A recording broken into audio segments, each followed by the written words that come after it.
We have Nirali Pandit with us. She will be sharing beautiful thoughts about positive emotions, and she is a psychologist. So let's talk to Nirali Pandit. Welcome, Nirali. Please introduce yourself and you can start. Thank you. Thank you so much. Hi, everyone. So all those who have attended my session on building blocks of well-being life, probably this is an extension of what we discussed last time. And we were talking about the 5 building blocks, that is positive emotion, engaged life, positive relationship, meaning of life, and accomplishment in life. So probably today, the first time we are starting with these foundations, and today's discussion will be on positive emotions. Allow me to share the slide. Yeah. Positive emotions, very important aspect in human life. How many of y'all, I'm curious to know, how many of y'all feel dejected, or what could be the reasons to feel dejected when it comes to your daily life? Yes, please, Anshu.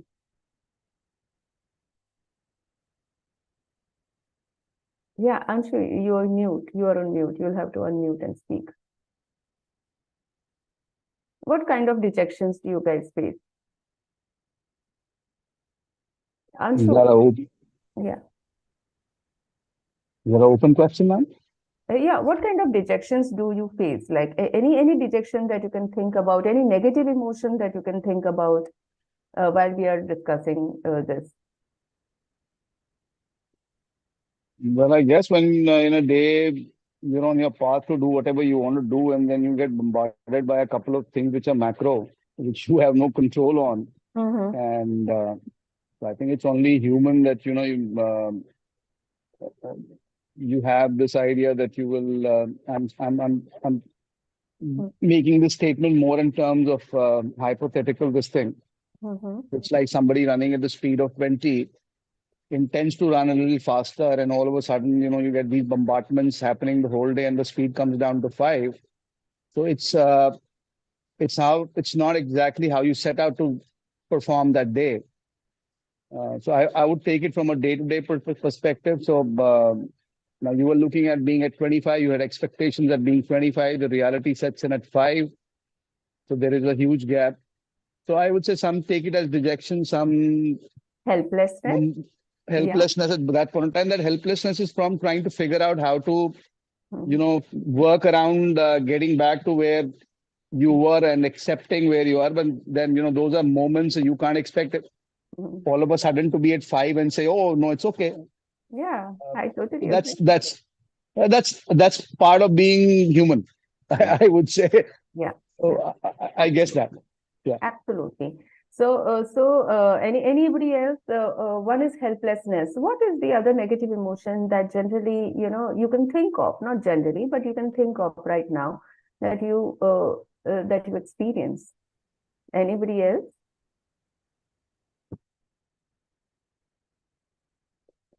Okay. So, in case you feel that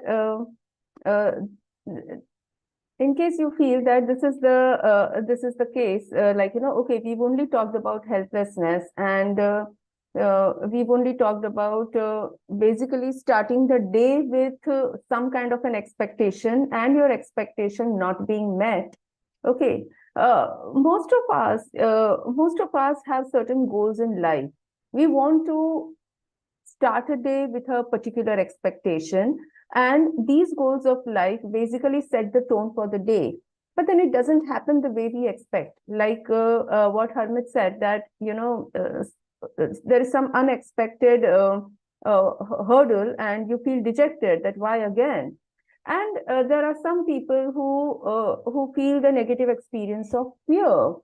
And it could be anger, or it could be boredom, it could be panic, it could be anxiety. So there would be fear of loss. There could be fear of, I would say, threat.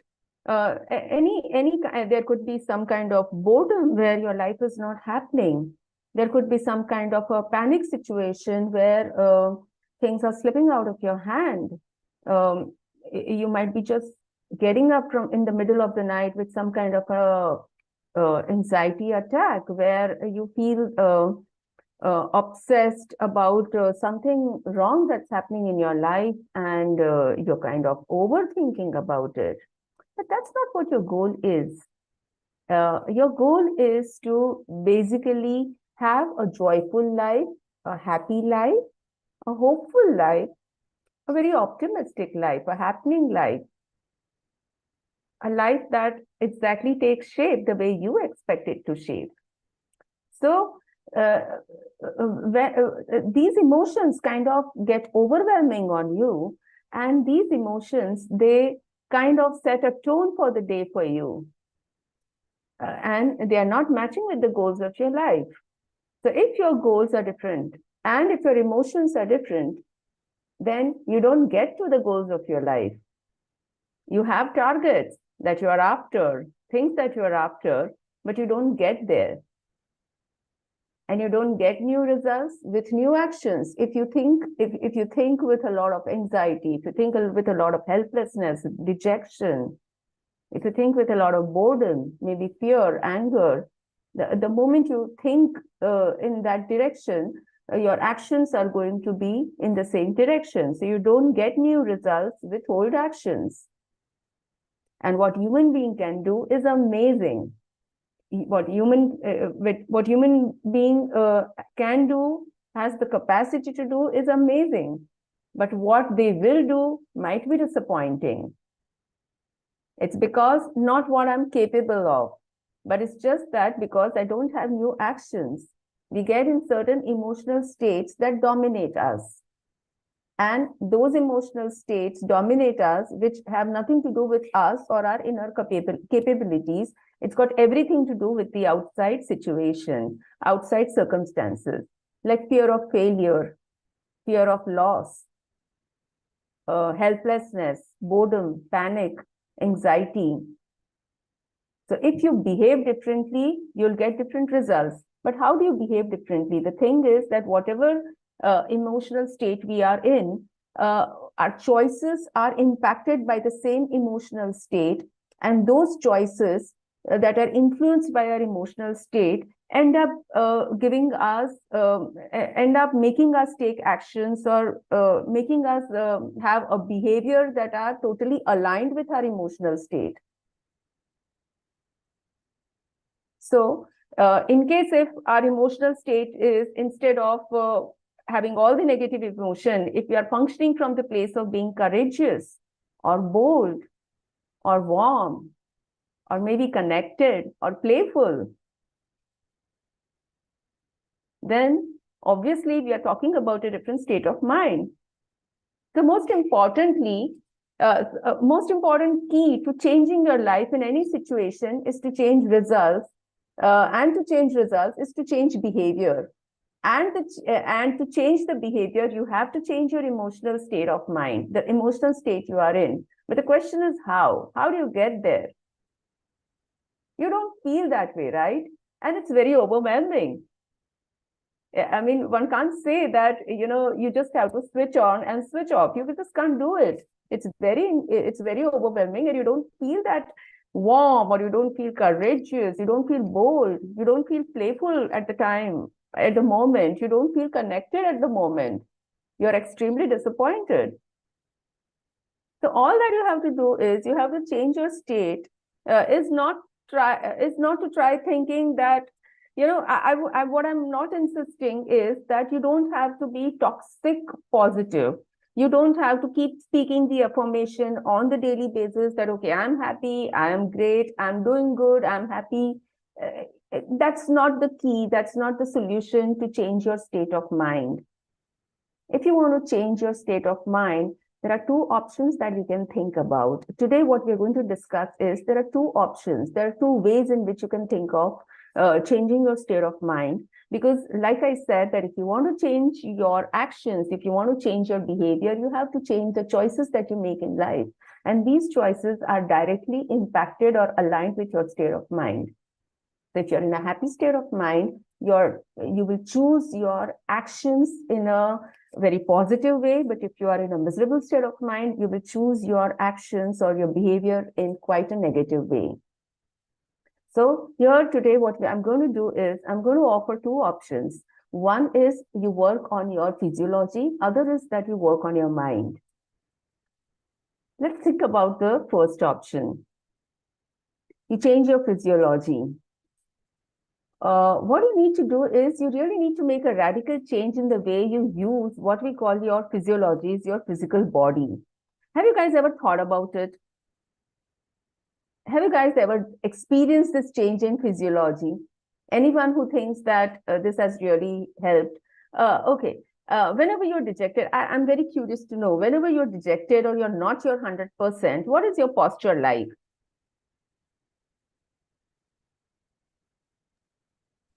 Slouching, slouching. Yeah, you slouch. You slouch. What else? You generally, your head is down, you're slouching. Are you breathing shallow or full? Shallow. Shallow. Are you talking fast or slow? Possibly don't talk. Yeah, you don't talk, and if you just collect some courage to talk, maybe you talk a little slow. And are you loud and full of energy, or you're quiet? Quiet, you're very quiet. You're very quiet, yeah. And the thing is, you want to change this, right? You don't. So let's concentrate on this. That you want to change this. So let's do a quick exercise. Let's all of us change the physiology or the body posture. Let's take our shoulders back. Let's sit straight and take our shoulders back. Let's not slouch. Let's just sit upright. Let's take our shoulders back. Please notice the change in the way you are feeling about this posture, this upright posture. Let's change the breathing pattern. Let's take some couple of deep breaths. Just breathe in deeply and breathe out. Take some couple of deep breaths.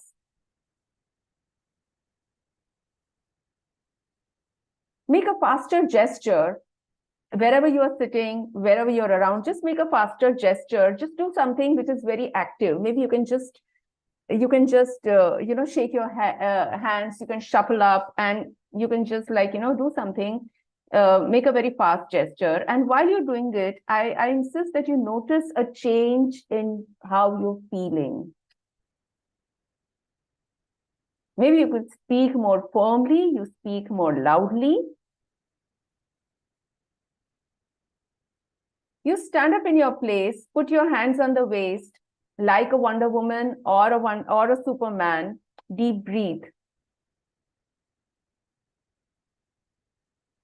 Would you like to do that? Maybe you stand up in your place and you put your hands on the waist, and you imagine that you are a Wonder Woman or you are a Superman. Just put your hands, if you're sitting there, just put your hands on the waist and see how you're feeling.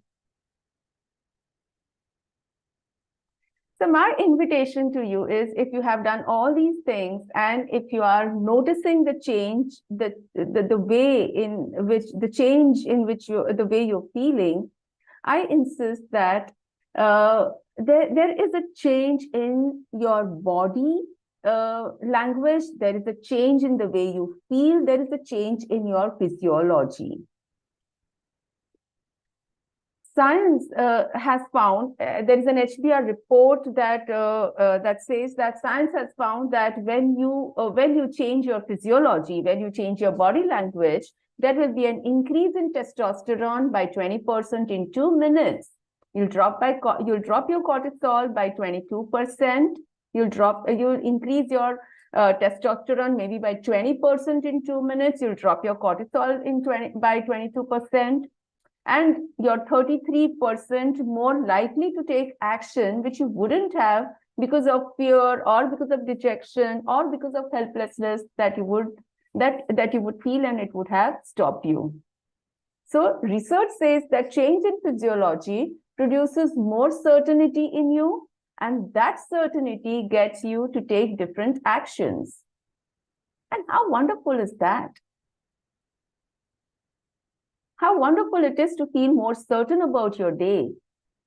How wonderful, how amazing it is to just bring about a change in the way you think, just by changing your body posture, just by shuffling up and impacting your mind state by the way you are acting. So this is one way in which you can do some quick fix in your emotions. There are other ways in which you can actually do some quick fix in your emotions by indulging into hedonic pleasures. Let's say you grab an ice cream, you grab your favorite food, you get into some exercise, you go out and enjoy the sunshine, enjoy some nature. You go to a spa, maybe you go for a haircut. So these are some kind of short-term pleasures which changes your mood and which makes you feel a little lighter, a little better. I wouldn't use words like happy, but they definitely make you feel a little lighter, little better.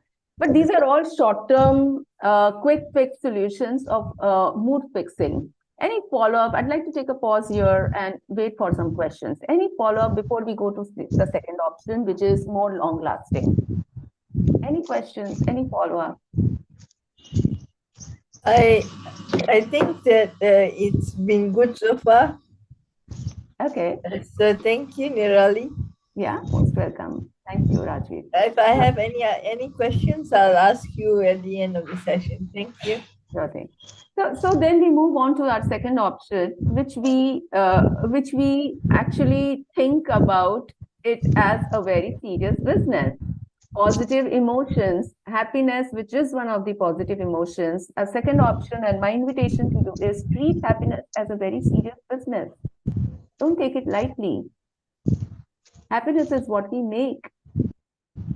And this serious business has its roots in understanding how your emotions function. We know that emotions have functions. And we also know that these emotions help us make our choices.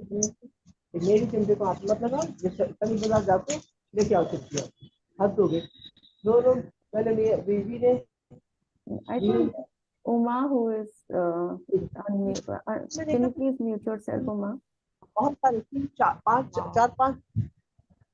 आपने देखा था?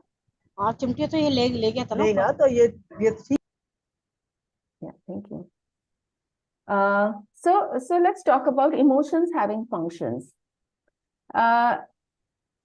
Positive emotions like joy, happiness is a universal human phenomenon. And so from an evolutionary perspective, we know that these positive emotions like joy, happiness must be highly functioned. They're there since the human evolution has been taking place. It has a very evolutionary perspective. And since we have evolved and it's been a long journey, I'm sure that these positive emotions must be highly functional, and that's why we named it. You know, it has helped us to survive and thrive through the millennia. But let's see some functions of the emotions that are on the other side also. Like anger, fear is a part of fight and flight mechanism. When we are angry, we are responding to some sort of violation and deter or avoid to future violation. So when we are angry, we know that there's something that's being violated. It could be our ideals, it could be our order, it could be our anything. But why do we feel angry? Because we are taking the message of violation from the other party. And when we are angry, we are responding to that violation that we are detecting. Fear is about a threat to our well-being. When we are afraid, we know that there is some kind of threat to our well-being. Threat maybe to our mental well-being, to our physical health.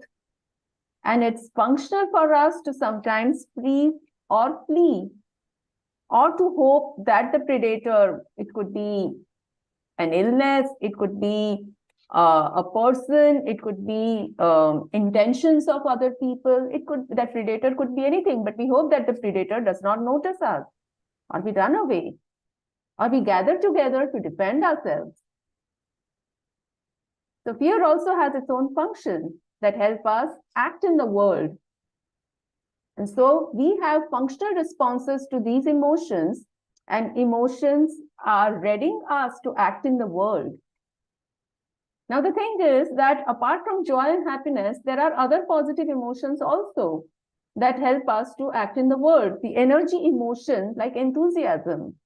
Enthusiasm makes us burst into energy and mobilize our energy to seize an opportunity.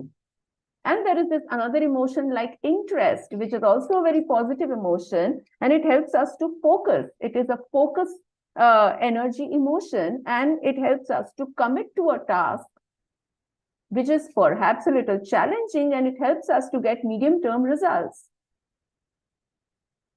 And if we are too high on interest, then this positive emotion helps us to get into a state of flow and give us even beyond medium-term results, maybe better results.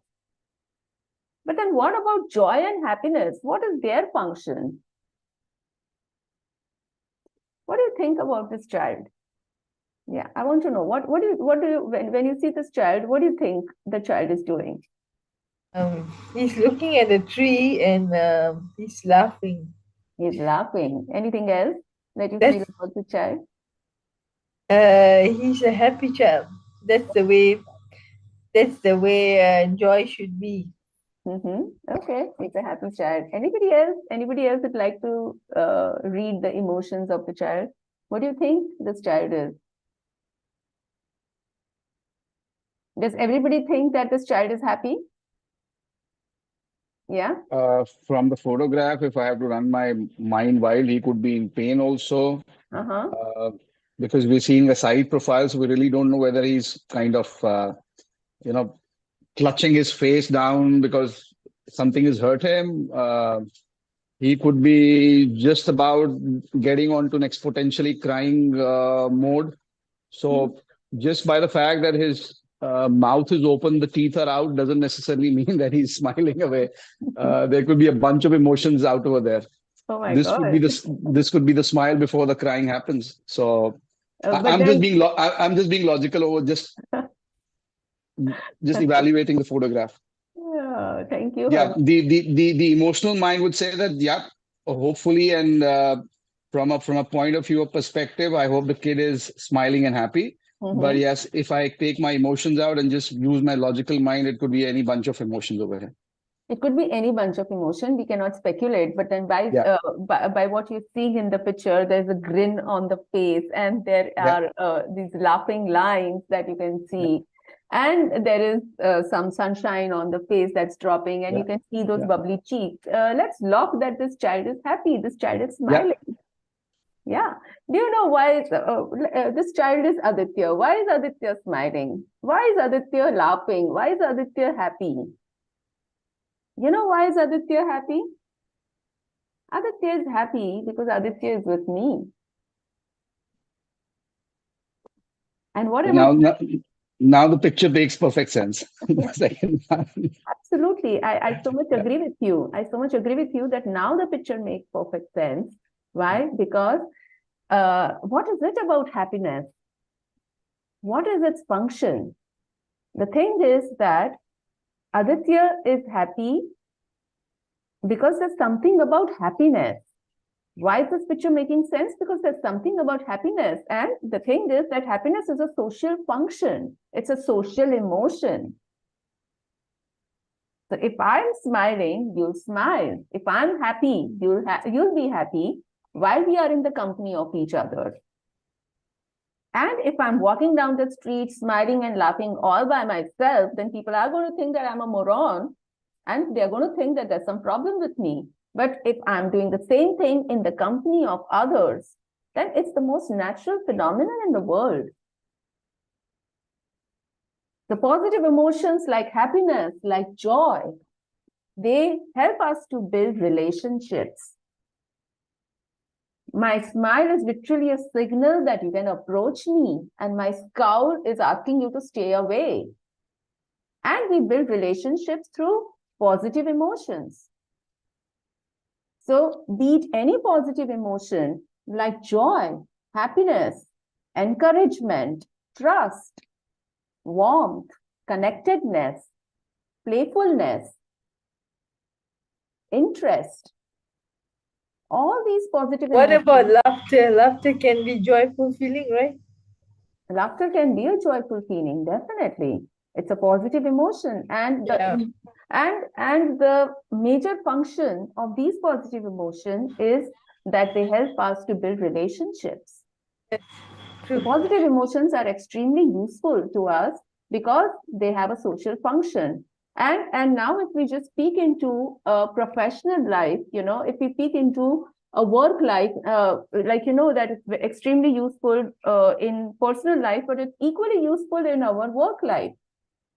So if we think about our teams or our organizations as managers or leaders of that organization, what we want to build is we want to build a team with happy emotions, with high energy, a happy team, a highly functional team.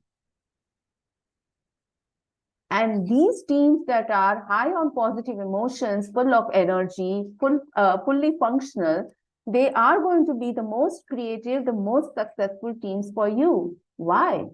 Because these are the people who trust each other, they get along well, and they're going to do great work. So these teams are functional because of all the positive emotions that they are running with. But then it's not necessary that these positive emotions stay around. There would be some outside circumstances, some situations which probably pull down the teams, and there would be that might make people quite miserable. But what I want you to notice is, I invite you to notice that when we are miserable at work or in our personal life, when our teams are miserable, when our people and the organizations are miserable at work, they all do miserable work. Yeah, miserable people do miserable work, irrespective of where they are.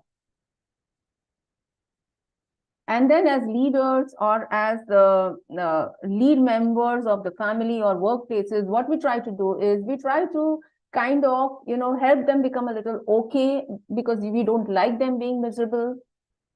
So we just try to see to it that they feel a little better. But when they feel a little better, they are just going to be okay at work. And what needs to be understood is that doing okay in life or at work is not actually okay. You're missing out on a huge positivity dividend if you settle for okay.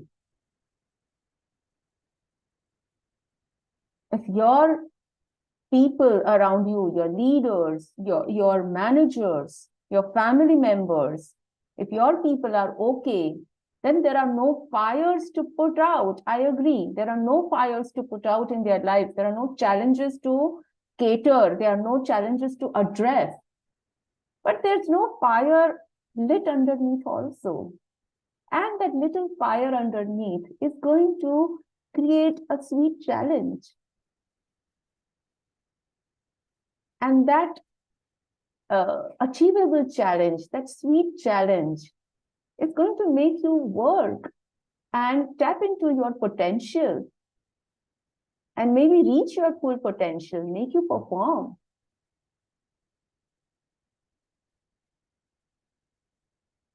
So really think how you can create positive teams, positive families, positive organizations. Think about it. How important it is to keep your own mindset positive and people around you positive. How important it is to tap into the social emotion of positivity. And it could be any emotion.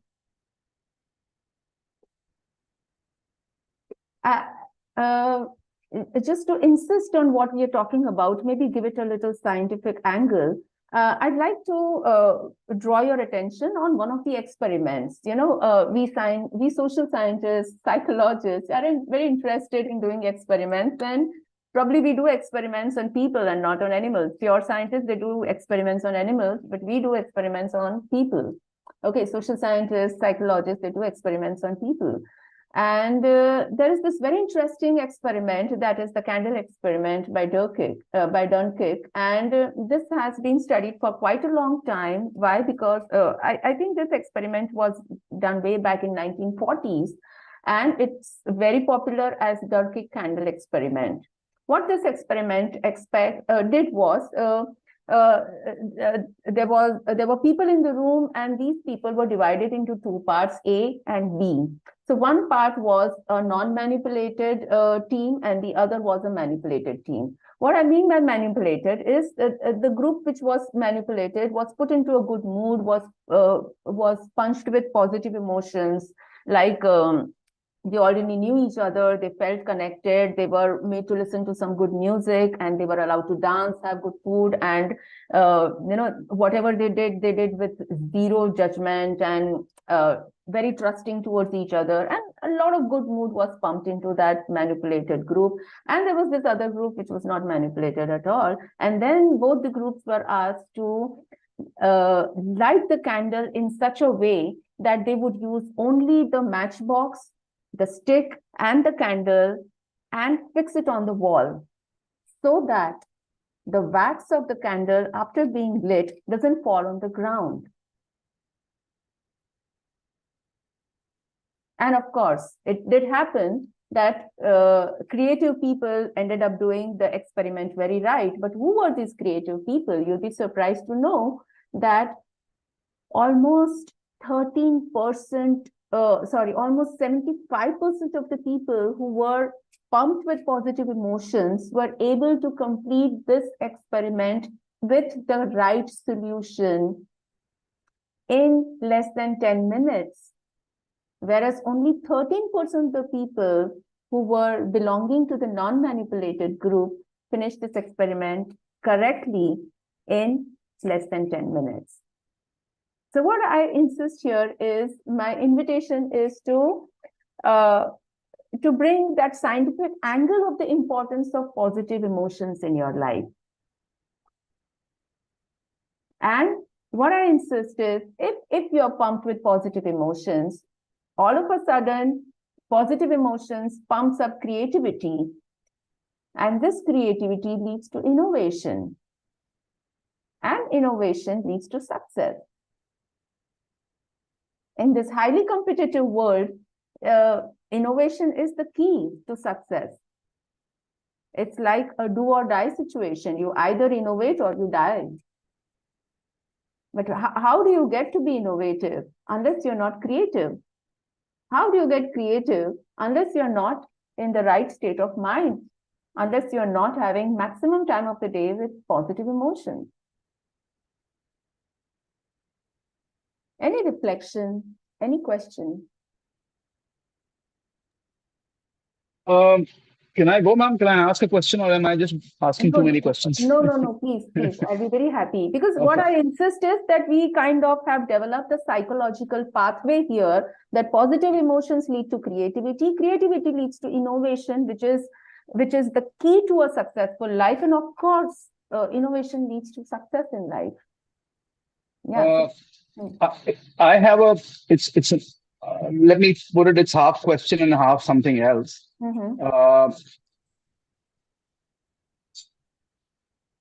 Now, I understand your perspective, and I'm just, for the sake of deliberation, asking you. As you rightly said, it's not easy to be in a state of being very happy or positive emotions the whole day, because you have a bunch of things happening. For example, be on the professional personal front, you could have a boss who's having a wild day, or you could have a subordinate who's having a wild day. And while you might be in the state of euphoria in terms of your own perspective, they might be individuals, because our lives are all transactional, whether we are in the personal space or all, because we're all dealing with human beings. So you might have a bunch of things that you want to keep yourself in the positive state of mind, but somebody will eventually come with a bunch of baggage, which is not yours, and dump it on you. Yeah. And you got nothing to do with it. But so why I'm saying this is in my personal life, and I could be, and I'm open to being evaluated and criticized for that. I have started moving to a point of being really emotionless, where I'm not saying I'm emotional less. It's just a state of bad and good don't hamper me in either which way. So if something, let's say, is on the professional front not going the right way and it is bearing on me, but the moment I switch roles into my personal capacity, it's switched off. It doesn't come, it doesn't hit. Same way I could have bombardments in my personal life, but the moment I end up being in a professional meeting or in a business forum,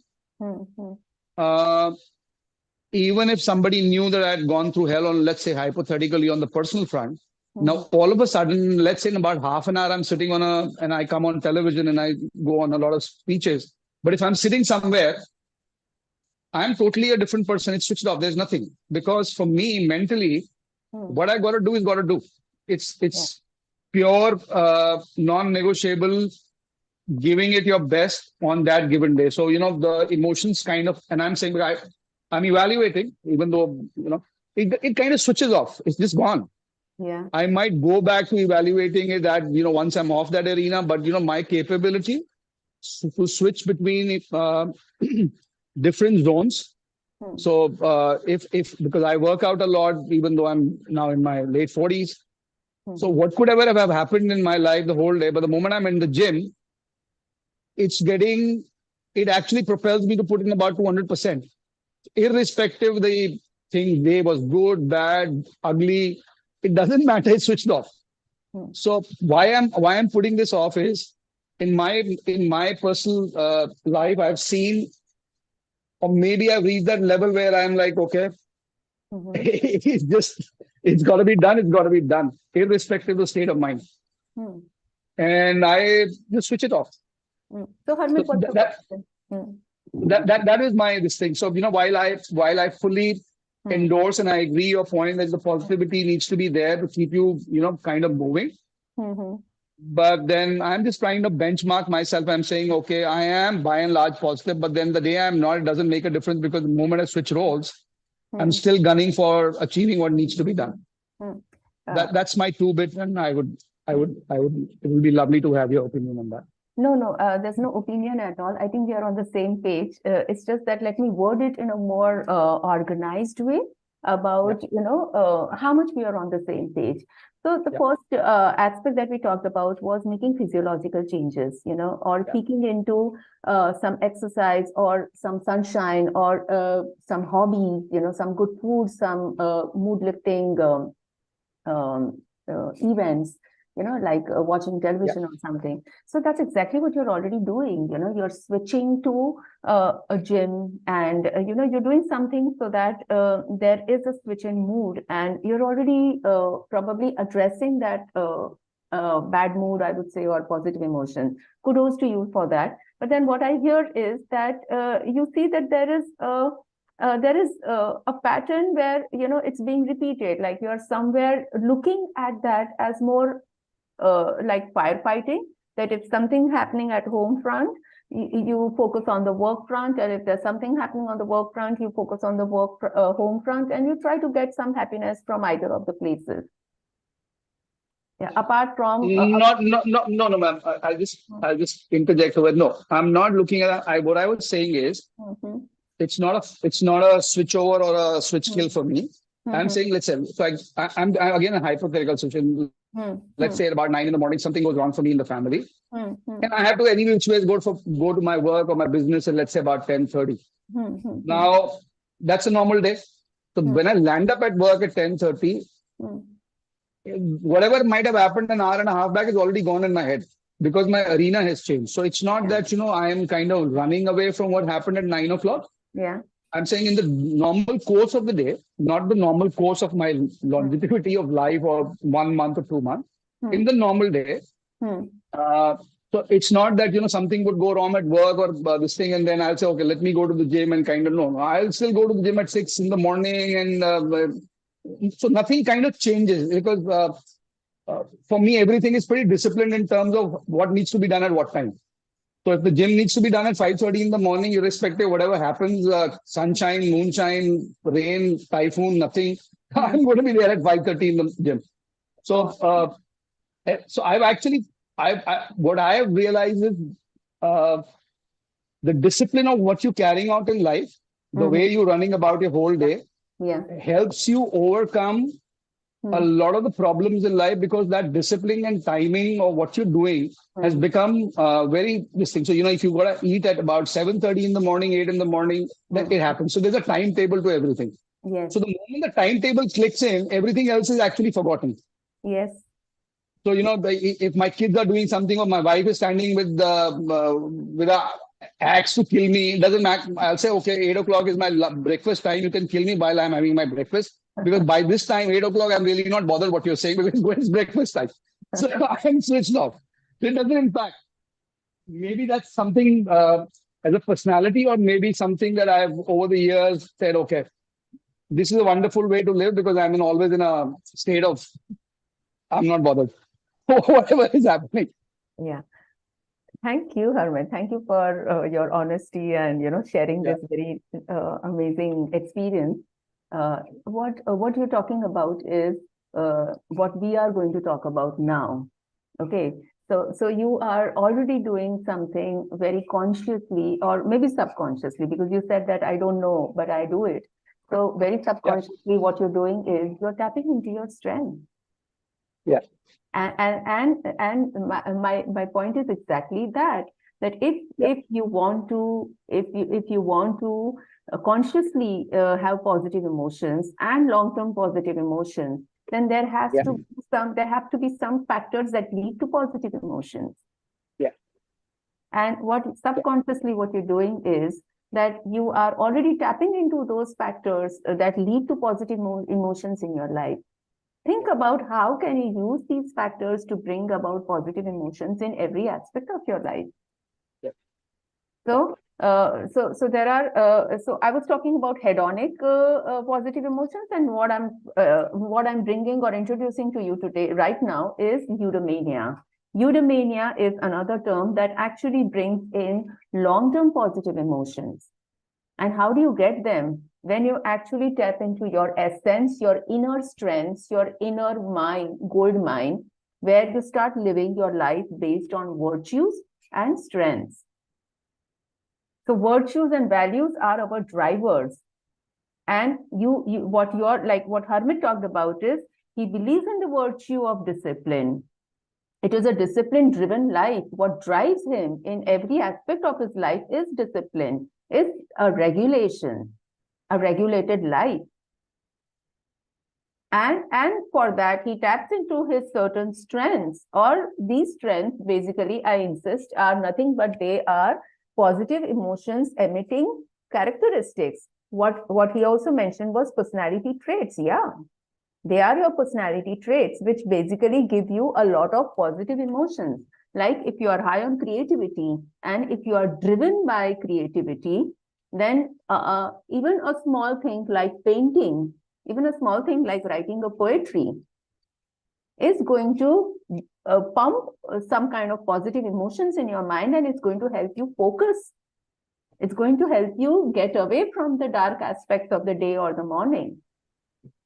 So these strengths basically pump a lot of positive emotions in you because they bring out your authentic self in you. You're driven by these values that are somewhere functioned through positive emotions like creativity, perspective, judgment, curiosity. The moment you're high on curiosity and you're driven by knowledge, then one chapter a day, or knowing something new, or gathering some new body of knowledge related to the subject of your choice is going to pump up your mood. It's going to bring you into that state of mind of positive emotion. If you're driven by courage in life, then one act of bravery, one thought of bravery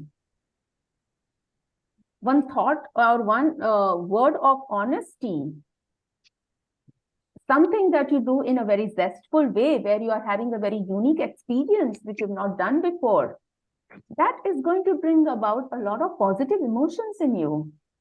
And these are going to be quite long-lasting positive emotions as compared to what you do when you just shuffle off your body language or change your physiology or you change your place of work. That's going to probably give you some kind of a dopamine hit or an endorphin hit. But when you live your life through these trends, which pump a lot of positive emotions, they are quite long-lasting positive emotions. But then it depends what you're driven by. Are you driven by the virtue of discipline? Are you driven by a virtue of, say, diligence? Are you driven by a virtue of fairness? What are you driven by? What drives you? Are you driven by the virtue of humanity? Then one small act of kindness, one gesture for your loving relationship is going to actually pump you up with a lot of positive emotions, which is going to give you that space of mind to be able to think in a very creative way, in a very innovative way, in a very functional way. And that's exactly what we want. We want to have a successful day. We want to have a successful life. And we cannot have a successful day unless we are not functional. And we would only be functional when we are in a positive state of mind. A fogged mind is not going to help us be functional. A depressed mind or a worried mind is not going to help us be functional. We are going to switch off. We won't be able to think. You won't be able to reason. You're only going to be able to feel. But what we want to do is, we want to be able to think. We want to be able to be functional. We want to be able to be useful. We want to be able to be helpful. We want to be able to be successful. And that is why my invitation is for you to live a strength-based life. If you tap into your strengths, which actually help you live by what you're driven by, the values that you're driven by, it gives you long-lasting positive emotions, and it brings you quite a successful day and a successful life. And research, Strengths Lab 2019 Workplace Survey, Gallup Survey, all these research talks about positive work cultures that create positive organizations. So if you do the strength-based culture, develop a positive work culture, then you end up creating positive organizations. How? Because these positive organizations, they witness 7 to 23% higher employee engagement on an annual basis, 8 to 18% increased individual and team performance, 29% increased profit, 19% increased sales, 7% higher customer engagement. You see how functional they are. I don't have any research which talks about personal life, but then Gallup research and Strength Lab research on positive organizations have already proven that positive emotions that are pumped to build positive work cultures, where it is a strength-based organization, virtue-based organization, have given positive outcomes and have shown positive results.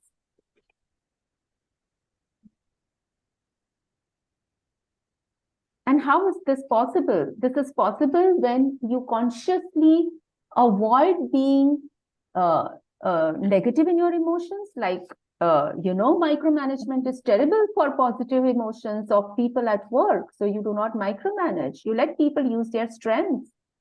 You give them opportunities to shape their work, influence it. Even in a family, you give people space, you allow them to use their strengths, and you acknowledge their strengths. You give them opportunities to shape their day, to shape their lives. These positive emotions or strength-based life help people to connect, feel empowered, positively challenge themselves, and inspire them to do better work, to have a better day, to perform. You might have heard about this company called Zappos. Zappos is an online shoe selling company. And when the most important work that they have is, to engage with customers 24/7 by 365. And on one hand, you could think that it is a very frustrating job, but then what the leaders of the organization tell their employees is, when you get into a call, there are just two things that we want you to do. Just focus on two things. One is be yourself. These are the instructions given to the employees. The first instruction is be yourself. And the second instruction is use your judgment. How empowering is that? Being yourself is so positive. Using your own judgment to deal with a client is so positive. You're allowed to tap into your strengths. And it's inspiring other people to do better work, to perform. And when you are full of positive emotions, like I said, that it has a social function, you use it to help your colleagues, you use it to help your family members, you use it to help your clients, you use it to help your neighbors, even to support people in your community, in the society.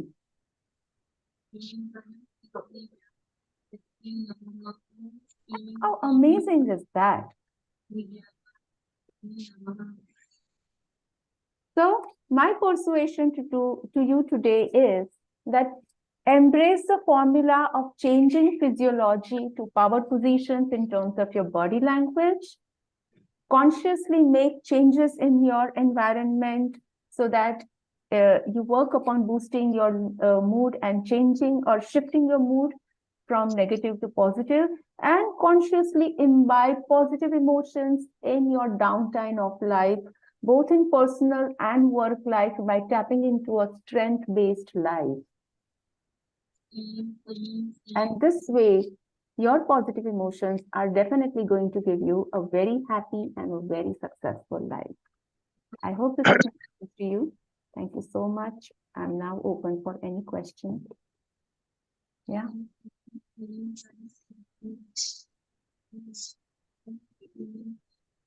Anybody who has any follow-up, any questions? More than happy to take it. Thank you, Nirali, for a good session. Thank you so much, ma'am. I feel that by attending Mavin and your session today, I've heard a lot of positive psychology. I myself believe in positive psychology as a trainer. Um, see, I just want to, I am positive, but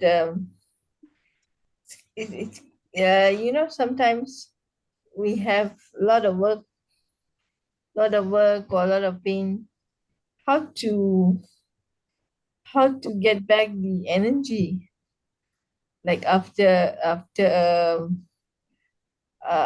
burn or after trauma? How do you get back?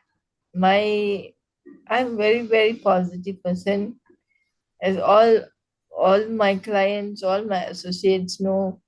I went for world tour on the 17th or 19th. I had a good time. And then on the 20th, my coffee was scalded, but nevertheless, I'm very positive. So how do you not let these energy vampires come to you? I mean that how do you, what's your opinion on how do you nurture your mind, body, and soul based on your opinion? I'm not just asking for myself. I'm asking for the audience here. Yeah, thank you. It's a great question, and I'm sure it's a very useful question for others too. My curiosity to your question is that, are you expecting magic in a moment, or are you ready to give yourself some time to heal? Sometime. Yeah.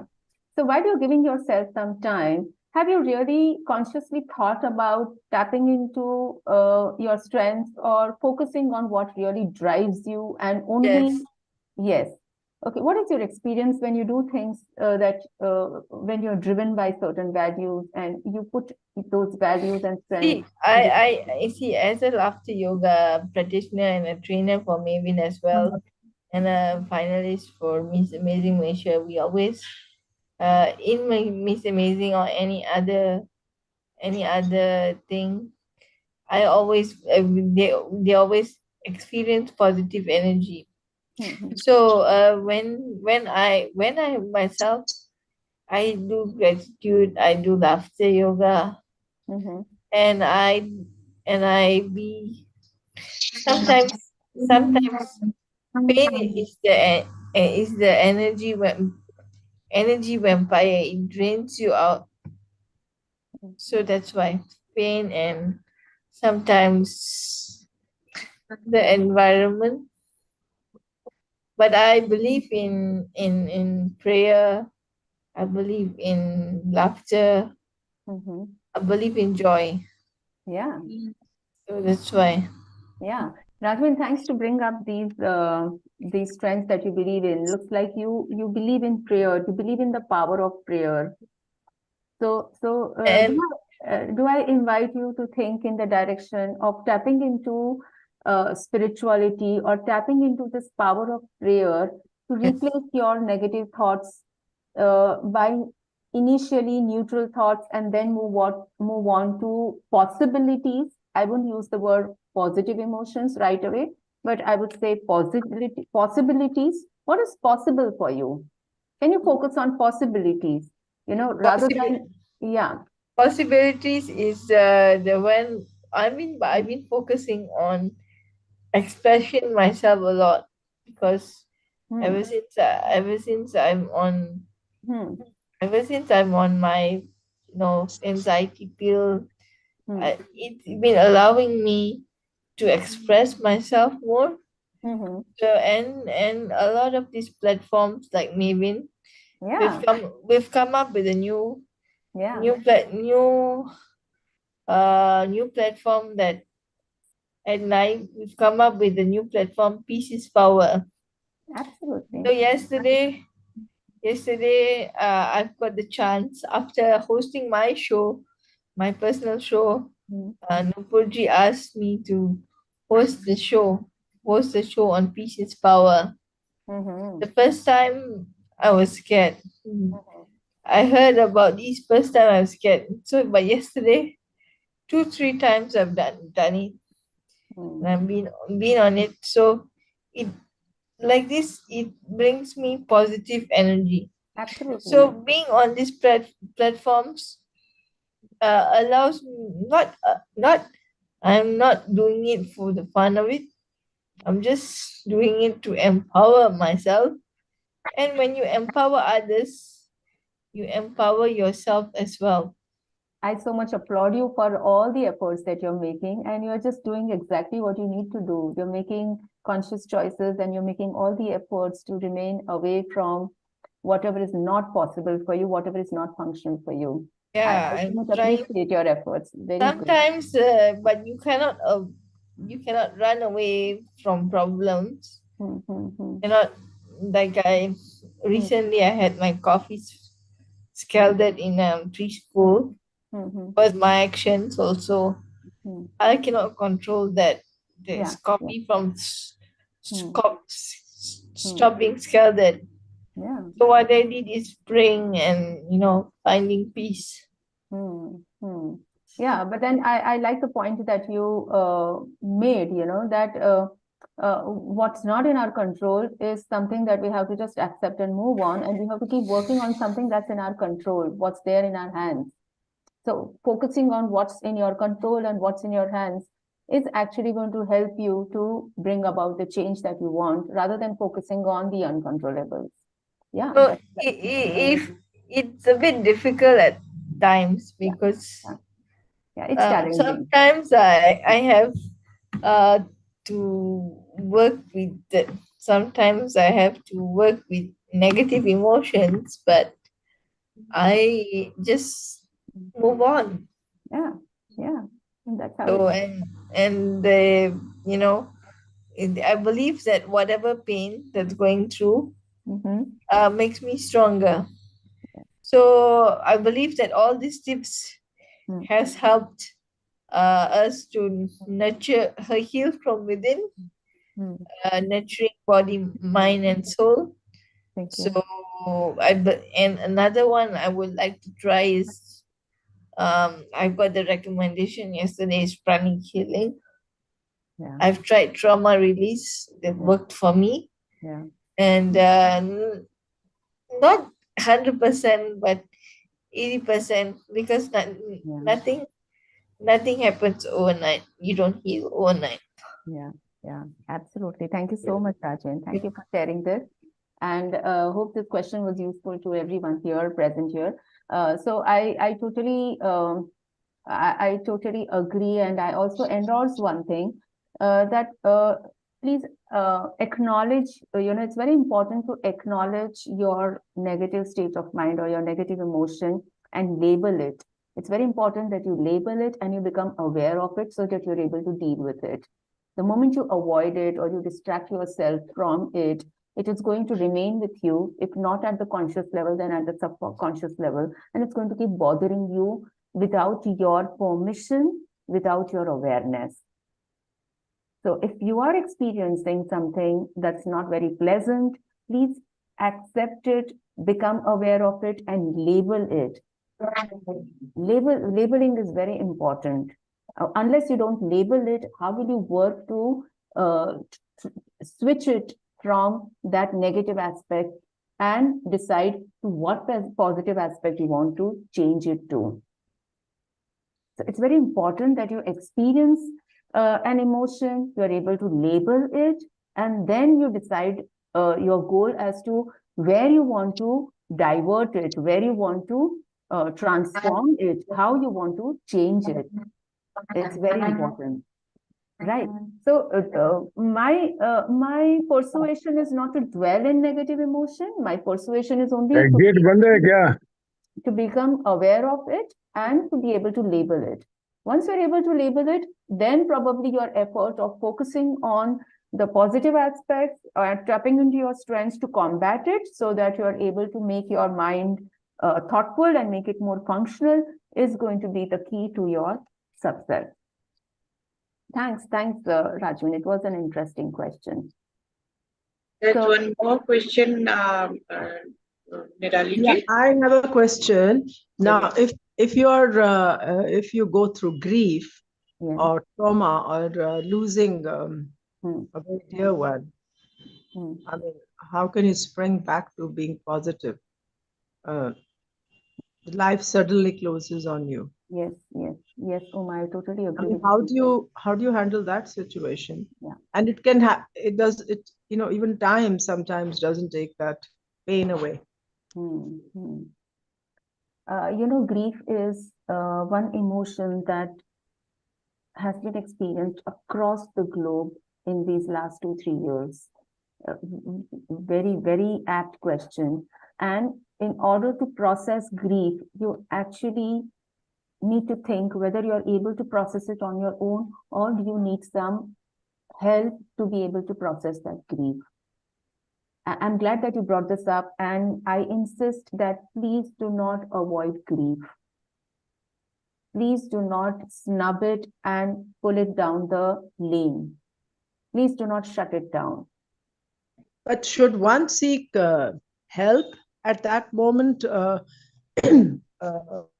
like a visit a counselor? Yes, Uma. If you're not able to process it on your own, what is the root of grief? What is the root cause of grief? Is it only the loss of a loved one, or is it triggering some other emotion which has a spiral impact on a person?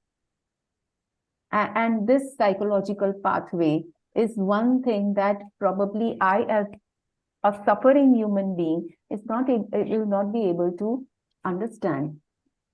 So a person who is grieving for more than a normal period of time, where you are actually slipping into that red zone from yellow zone, is a signal enough that you need a thinking partner.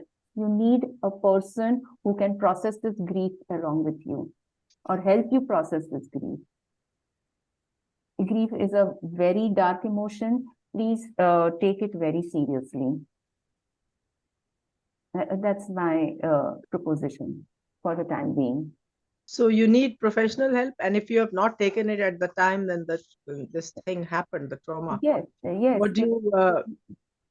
Yes, if you don't take professional help, if you're not able to process grief on your own, and if you don't take professional help, if you don't take outside help, then No, I mean, if one can process on oneself, but still with time, that pain does not go away. So do you still need?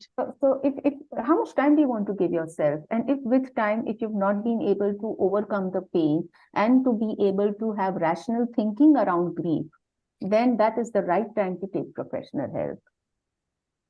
What is rational about grief? Is it just the current event, or is it a spiral of multiple events? Is it just helping you focus on this one single loss, or is it bringing you into the memories of multiple losses? I think memory of loss. Absolutely. So every individual is going to process grief into a different way, and every person is going to have a different reason for grief, and one has to dig deeper and deeper to find out the root cause of grief. It may not be the current loss, but it could be the triggered memories of some other loss which are associated with the current loss. So even while you are thinking about healing from current loss, you're not able to heal from grief because it doesn't have its location in the current loss. It has it somewhere else which you're not able to see.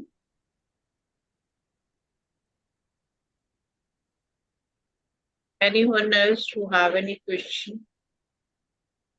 Can I make a very small point? Sorry? Can I make a small point if I'm allowed? Yeah. Without. Dr. Nupur, do we have time? Yeah. Yes, please. Please, Harmeet. Okay. Okay, ma'am. I'll make it very short and sweet. I've just heard you over the last 20 minutes, and I have another take, and I would like your opinion, on this one. As we all agree that being in a state of positivity is just out of the question being the whole day. I mean, we are humans, so to discount our negative emotions is just is a little absurd for me. And I have a philosophy which I've developed over the years, and it works well for me, which says that unless you hit the bottom of your negative emotions and negativity. And then it also depends upon the person to person. And, you could be running that yourself, or you could be seeking out help. But the point is, till you don't hit the bottom of your negativity, your brain doesn't function to reach the positive upside. Similarly, if you've not seen enough, let's say the word failure, or your capability that you're putting in efforts on all fronts, and you've not seen the results coming your way, again, it's to the individual, either he's self-driven or he gets help to reach out. So when things start happening for you, you are far more appreciative about the things that you have, because you've gone through those periods. In my case, if I don't get into the negative zone, it doesn't give me the capability to fight my own battles in my head to find the solution. If I'm always in a state of trance, which is positivity, my mind is going to go off to sleep, and I'm just going to keep relaxing. I find the challenges that come in, obviously, and there's a dichotomy to it, because you get up in the morning, you don't want any challenges. We as human beings are all lazy. We want to avoid all the challenges. But the fun part is these challenges, when they come to you, at least I'm talking about myself, I can't speak for others. When these challenges come, sure, I don't like them. Yeah. For a second, I don't like them. But the next second, my brain is already working how to overcome them. And then that goes into an overdrive. Now that overdrive could be working on my own mindset. It could be about strategizing the micro capabilities to, reach wherever. So you need to have a workaround, or, to eventually go back there. So you've got a hurdle over there in terms of where you were moving. Yeah. And then you need to have a workaround. Now to have a workaround, you need to use your brain. To use your brain, you need to be in a state of a little bit of control of yourself.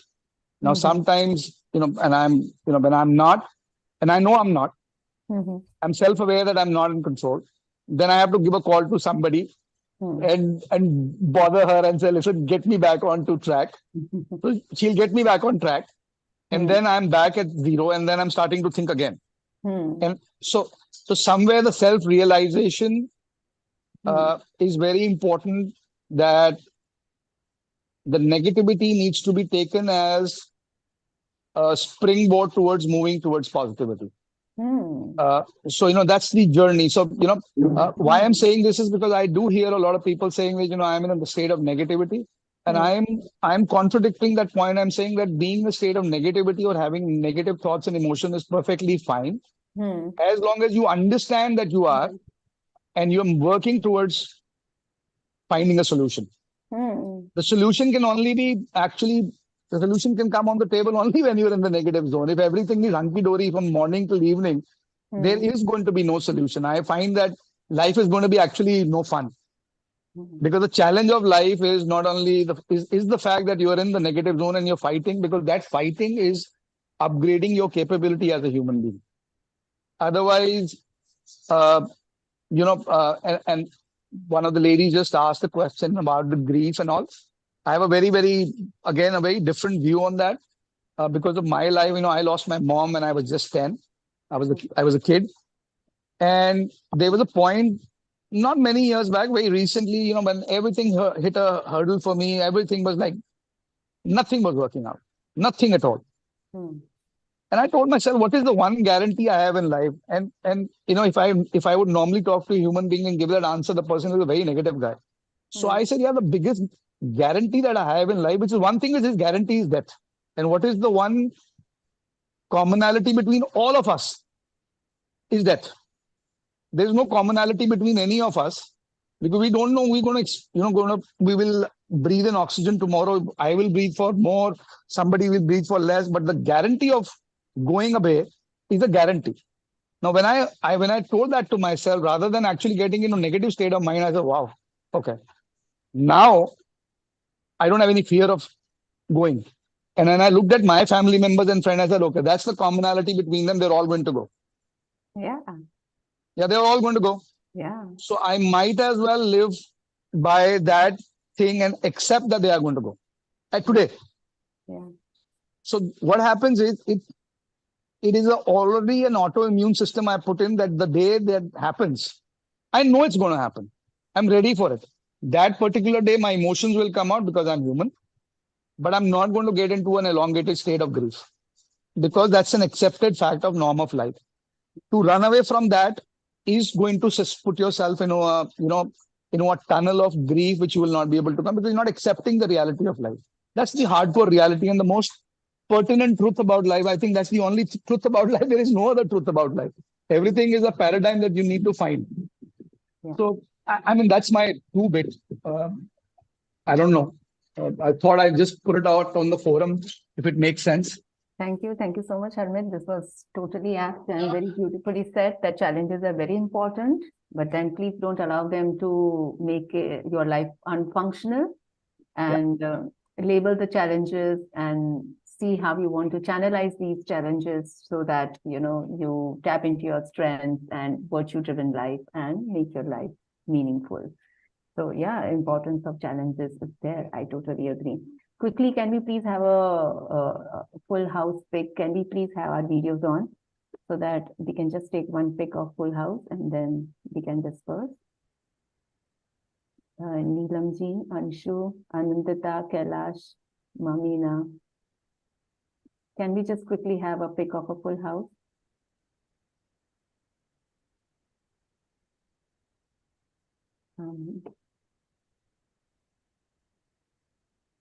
Thank you. Okay. So probably over to you, Dr. Nupur. Okay. Thank you so much, Nirali, for giving us such a beautiful and happy presentation. And we will all see you tomorrow. And anyone who wants to connect to Nirali, please connect to Maven platform. We have our numbers here, and we will definitely guide you all to Nirali if you want to consult her. So with this note, thank you everyone. Thank you Nirali for being with us. Thank you for giving such a beautiful presentation. And thank you all the participants who are here and asked lovely questions and lovely inputs for your presentation. With this note, thank you very much. Tomorrow we will meet again at 8 o'clock. Thank you. Thank you, ma'am.